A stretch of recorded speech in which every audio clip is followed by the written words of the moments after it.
Weightlifting, as you know, is relatively simple but very difficult to do. So we're trying to think about what are we trying to achieve with our programming, what do we need to do. Then we're looking at outside factors. Am I working? Am I studying? Do I have a family? What's my history of training? Have I done other sports before? Am I physically literate? Do I have good work capacity? Am I strong? Do I have injuries? So you're thinking of all these into account. And you're hoping all of those are at a reasonable standard. But most of you, I don't think any of you are professional athletes. You've probably jobs or you're studying or a combination of both and your family requirements. So training is something, when we're programming for the snatch and the clean and jerk, we're always thinking about, in your case, is quality over quantity. That's a thing I can't emphasize enough. Quality sessions and sets are way more useful than coming into the gym 6 times a week, 7 times a week. It's a really common question. Most of our programs are 4 times a week for a reason. And people are like, can I train more? Can I do 2 a days? What would you do if I was doing 2 a days? But none of that is relevant. It's quality. If you get 3 or 4 good sessions a week, and you can do that for weeks on end. So it's a big problem we run into is the recreational weightlifter is always going to run into an obstacle. You're going to get sick. You have to go on holidays, you have to work late for a few sessions, for a few nights, you have other obligations, things just crop up and suddenly you know you've missed a week of your training and then you've disrupted your momentum that you've worked really hard to go for. So when we're planning, we're trying to first look at how many days a week can I reasonably train and then how long do I think I could keep this going for. So we're thinking like 12 weeks sounds like a very short period of time over the whole career of your weightlifting life. I think you think about weightlifting in terms of decades and 10 years. I always say it took me about 8 years to learn to snatch, and by that time I'd snatched 151 already. So we're looking at a big time frame in terms of weightlifting. So 12 weeks mightn't sound like a lot, but actually getting 12 weeks of training, uninterrupted training, is very difficult. So when you're thinking about your own training, you're looking at about 12 to 14 weeks, maybe 16 weeks maximum, depending. Some of you might have more opportunities or you'll make more opportunities in your life for training. But the big thing we're looking for in those 12 or 14 weeks is not how far and how hard can I push this training, like how unbelievably into it can I get. What you're really thinking about is how many consistent 12-week blocks can I get over the next 10 years? And then suddenly you've gone from a 60-kilo snatch to a 100-kilo snatch or a 110-kilo snatch. You want to make those big jumps, you want to be making those 5-kilo PBs, but they don't happen unless you start stringing together these kind of 12, 14-week segments successfully. And it might sound reasonably simple, but as a lot of you probably know, it's a lot harder in reality when you get down to it, when you're actually trying to do 12, 14 weeks of weightlifting. So it's very, very difficult to get this interrupted. Some years might go by and you might literally get 1, maybe 2 good 12 weeks of training. Before you know it, you've got some kind of injury, you can't train properly for 2 or 3 months. So really try and think about the next couple of months. So realistically, a lot of you are coming up to Christmas. Probably not a good time to start a new 12-week block. You're going to be going out with friends, you're going to be meeting family, you might be traveling, people are coming to see you. Suddenly your max session might end up on Christmas Day, and then you're probably not going to have a great max out session, unless maybe some people want to. So the big thing is you're trying to think really far ahead, as best as possible. And obviously you have to make an estimated guess. You can't predict everything. Obviously, if you could, we could plan these blocks better. So you're just thinking, okay, I'm going on holiday in April. How often have you been doing a training block?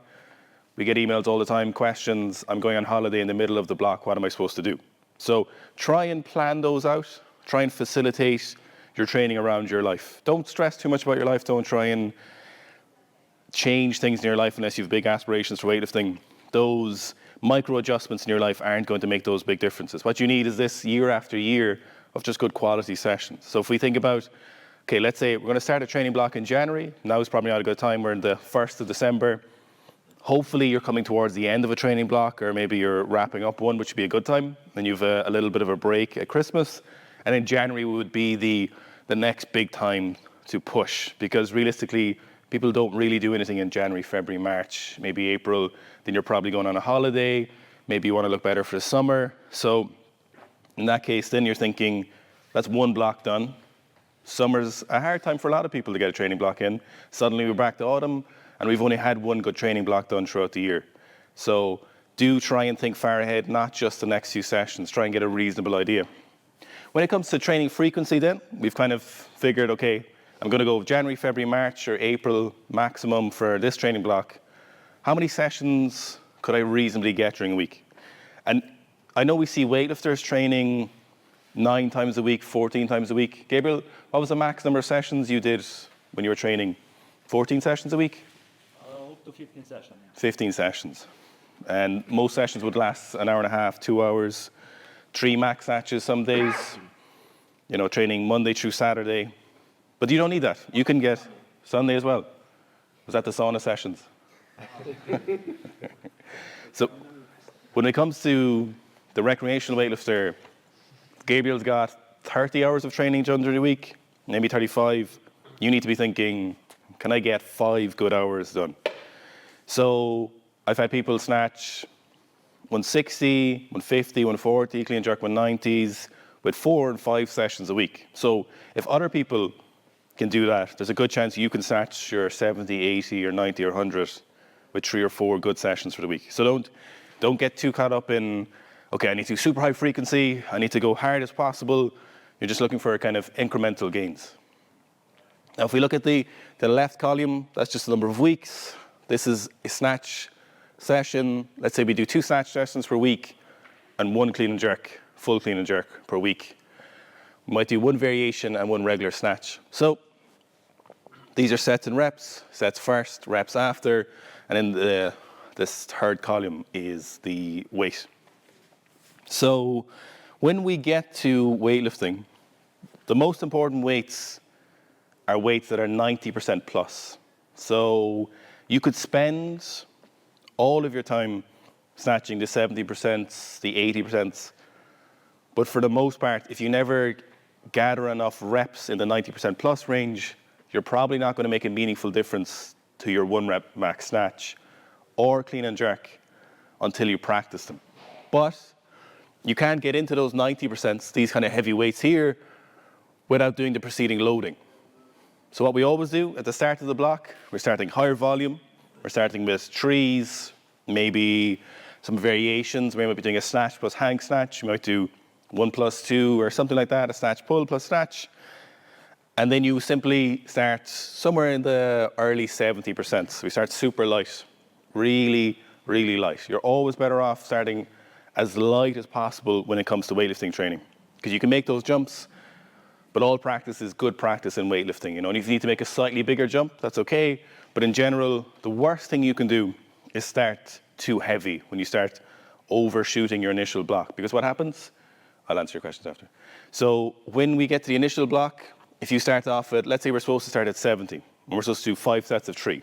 Should be super easy. It should be something where you're just done in 15 minutes. It should be like a CrossFit workout. You're just blasting through it with good technique. But what if you started a 5x3, their final goal was 80 kilos for triples.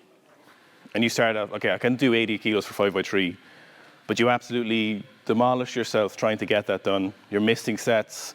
You're doing the thing where we call it missy, makey, where you missed the first rep of the triple, but you dropped it early, and then you do the second one and you missed it, and then finally you get the third one, and you count it as a triple, and you do that 4 or 5 more times.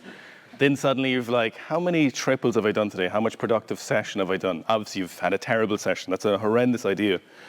So when we're looking at your loading, you're looking at kind of early 70%, maybe even 65, something like that. So start pretty light with these, okay? When it comes to that variation or the snatch from the floor, we're going pretty low on that percentages, and you want to gather practice. So this point here is technical practice, and you're building a bit of work capacity. And then slowly over the course of the weeks, you're adding a little bit of weight. So the real trend then is we're going 5x3 at 75, 4x3 at 77, then we go to doubles, 5x2 at 80. We get to week 5, we're doing our doubles at 83 kilos. And then week 6, for example, you don't have to follow this exactly, we do a heavy single. So we're just getting a little practice. We're just kind of seeing where we are. This kind of single here, for example, is kind of casual. You know, you're not blasting Florence in the machine, you're not doing 1,000 milligrams of caffeine. You're just saying, okay, I'm going to see what I'm going to hit today. So let's say your max is 100 kilos, and you're like, you'd be happy with something 90% plus here. So let's say you hit a 92, and you can leave a lot on the board here as well. In this case, in those early singles, you can hit something like 92 kilos, and you're like, hey, there's room for more. Technically, it was pretty good. I don't need to absolutely destroy myself for this today, so I'll leave it there. So you may remember, if you go back to our first week, we had 5x3 at 70. We're kind of resetting again about halfway into our training block, if we've predicted it reasonably well. And this is the key. We're just going a little bit heavier than we did initially, and we're going 5x3 at 73 kilos. So we've just added a little bit of extra weight. So in weightlifting, we're never really upping the volume. Those 5x3s, maybe 6x3 is the most we're going to do in reality when it comes to programming. What we're trying to do is get these bands of volume, keep them pretty consistent throughout our training career, but up the actual weight we're using each time. And 1, 2, 3 kilos will make a massive difference. So you've started the block with 50, 5x3 at 70, then you're doing 5x3 at 73 and you reset, and you're going a little bit more each time, and you get to something like 3x3 at 80. So in weightlifting in general, for a triple, you're probably looking at 15 kilos more on the snatch. In the clean and jerk, probably about 20 kilos. For a heavy double in the snatch, you're probably looking at 10 kilos. Clean and jerk, maybe about 15 or 20. So we're getting to our triples. Take note of these numbers in a second, because we'll reference these the next 12-week block we're going. So we want to have a note of these and have a good idea of what were we doing. Then we drop the volume, we go a little bit heavier, then we get to that 90%, we do some singles there, we hit that 92 back here, and we're like, okay, that was a good single. We're like, we knew we could have done more, we're pretty confident, we're building that momentum, and then we go for a max around week 14, and hopefully we hit something like a PB. So if this went well, you look at our loading here, and then the next time we gather a 12 or 14 week block, next time we're ready, when we make sure we have the time, what do we think we do with the 70 on the next one? Go up 75. Yeah, 75, 72, 73, and you're looking basically to beat your old records, even as by a kilo. Or you can do something like quality. You can increase your quality assurance. So maybe, let's say you start heavier here, but multiple threes at 85 isn't possible. But maybe you could do something like more volume maybe, or you can do a much better quality triple at 80 kilos, because that technical consistency is really important. So let's say this 3x3, there was a couple of missy makeys, but this time you can do all makeys. It's a makey, makey, makey. There's no missies. Triple makey. So you're looking for that quality insurance, because quality movement, massively important. And this kind of loading facilitates that, but you need to be diligent as well with your own training. I'll answer after. So when it comes to this loading, we're going block after block. Next thing you know, 5 years has gone by, and hopefully you've made some good progress. And then you go for, hopefully next time, you finish 103, maybe you're going 107, maybe you're going 110, maybe you're going 160, who knows. I'm just going to look then quickly at the loading of a variation. So in terms of selecting the variations, these are going to be a little bit more individually nuanced. So maybe you have your knees really far forward when you're snatching, so we do pause of the knee snatches. Maybe you don't extend fully. I don't know if you've been watching Gabriel's training, but you've seen him do snatch high pull plus snatch complex in his training. He's trying to follow through in the pull, so maybe that's a variation you've selected. Maybe your second pull is really slow, so you've picked block snatches, whatever it is. Principle applies really similar here. So the same trend applies here, except for one major caveat. We're always giving preference to our main snatch, or maybe snatch sessions, probably just one snatch session. So we're always viewing what we're doing here. We're still looking for the same idea. We're looking for a hang snatch, and we've used it for 2 blocks, and we know our best hang snatch is 90. Then maybe this block, we might want to hit 92 kilos, maybe 95 if things are going well. Or maybe even we want to just know we could have hit more. Maybe the last time we did 90, let's say we did a hang snatch, we did 90 kilos, and it was terrible, but we made it. Maybe this time we absolutely smashed 90, and we're thinking, that's perfect, I don't need to go any further. So the idea of the variation is usually to solve or support a technical issue. And then we're always making sure we're facilitating the loading of the main snatch from the floor. So we'll see, for example, we've this heavy single here. We don't go for any heavy singles or doubles. It's actually just 2x2 one. We keep it really light because we're always trying to give preference to that big lift. Very common. Is anyone's variation on a hang or a block bigger than a lift from the floor? Anybody's? No? Sometimes it can happen quite often where someone will hang way more than their lifts from the floor. So here we always want to make sure that's a waste of our training resources. You know, we've only 2, 3 maybe snatch sessions a week. Our resources are precious. We need to make sure that when we're doing that variation, that we're always giving preference. So the solution to the variation, the heavy singles of the variations rarely is that valuable. What's really valuable is all the work you're doing along. So the outcome on our snatch is a new 1RM or a clean and jerk. The outcome on a variation is just to support that. That's our main goal for variations, is supporting that new 1RM. So don't ever get caught up in, I could hang snatch 105 when my best is 100 from the floor. That's very useful. Sometimes people get caught up in the idea that it makes them really confident. So they're saying, okay, I can do 105 hang snatch, then I can definitely do 100 from the floor. That's a terrible habit to get into. Because then what happens when you can't hang snatch your new PB? Then you're left in a place where you think, oh, fuck, I can't progress until I hit that, you know? Or sometimes people will say, as soon as I hit a new back squat, I'm hitting a new snatch. What happens when you can't back squat anymore? It's really difficult to progress. You know, don't get into those habits. Be absolutely cutthroat with your variations. If they're not working, drop them. If they've done enough, leave them alone. Always reference back to your loadings. You'll see here at the end, let's say our best hang snatch was 88 kilos coming into this block. And we hit a 90, and then we finished the rest of the block with 70 kilos, 75 kilos. So we're just practicing a little bit of extra movement in the week. But we're always...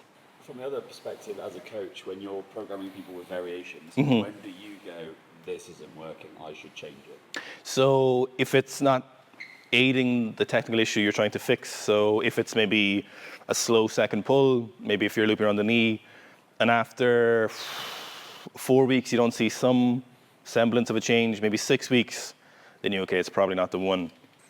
Usually when an advanced lifter, you'll probably see they'll have a decent idea of what ones will work for them. You know, you might know that no foot snatch is always a good thing for them. But it can often be the case that it just changes. The variations and the problems from a 60 kilo snatcher to 160 kilo snatcher are actually usually pretty similar, and the solutions are pretty similar. It's just that the weights they're using are different, but the outcome you're looking for and how you go about it is actually very, very similar. Like this kind of idea works as far as you can go, really. And you use a variation, and Yep. by like week 3 or 4, that issue is done. Yep. And you've got another issue. Do you just change mid-block into... You can do that, yeah. Yeah, that's not a major issue yet. That's not. And then you do doubles at the new one, or would you go back to triples at that point? You have to be smart with the loading. You know, if this happens here, keep that same variation and finish the block. But if it happens around the time of this heavy single, yeah, do change variation, no problem, yeah. Okay. But also be careful, sometimes say the issue that's been solved for your friend, that when you're doing hang snatch, when you stop doing that hang snatch, that issue could come back. So just be conscious and try and look at yourself and think, okay, did I get better because I solved the issue permanently? Probably not. Might be something you need to keep for a lot longer. Usually would be the case. Oh, okay. But it might also happen where you fix the issue.